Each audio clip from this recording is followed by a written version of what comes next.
Well, it would be wonderful if we would focus on let's get people back to work rather than let's be sure we retain the current majority. It's pretty obvious the plan here is to bring things up that aren't real legislative items, that don't intend to have a legislative solution, to be absolutely sure that none of the things out there that could be hard to explain for the current majority get voted on. And that's where we are. And actually even to the point where essentially the leaders on the other side come to the podium with the talking points from the Senate, the Democrat Senate Campaign Committee, and say, here's what we're supposed to be doing in ways that actually are surprising based on how capable they are in so many other ways politically that they wouldn't at least try to hide this. What we want to talk about is how you get people back to work instead of votes that aren't going to go anywhere in either the Senate or the House, aren't going to wind up on the president's desk. Everybody knows that. But everybody also knows that energy is the potential great economic driver of the country, and not just the jobs to create more energy, but the jobs that happen when people think you have a dependable utility bill and a delivery system that's going to work. The United States of America is ready to make things again. I've been trying to reach out and find even bipartisan paths to more manufacturing, but one of the keys to more manufacturing is more American energy, a utility bill you can count on.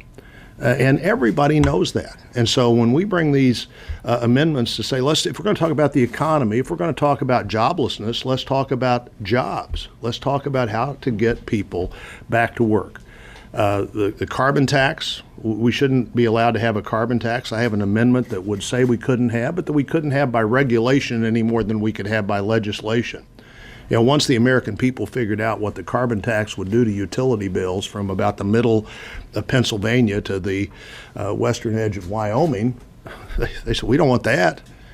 Jobs go away when you do unreasonable things with energy policy, and certainly new jobs aren't created.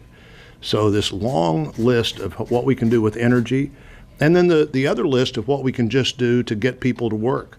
One of the amendments I filed was the Hire Heroes Act, which allows small businesses to hire veterans who have TRICARE or VA insurance.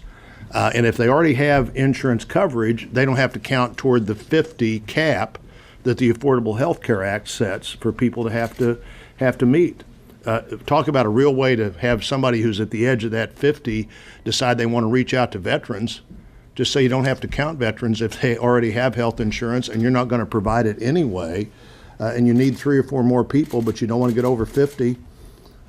Hire Our Heroes passed in the House 406-1.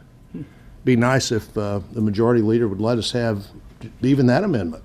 But now, that's the point we're at, where the majority leader wants to turn the Senate into the House with a rules committee of 1.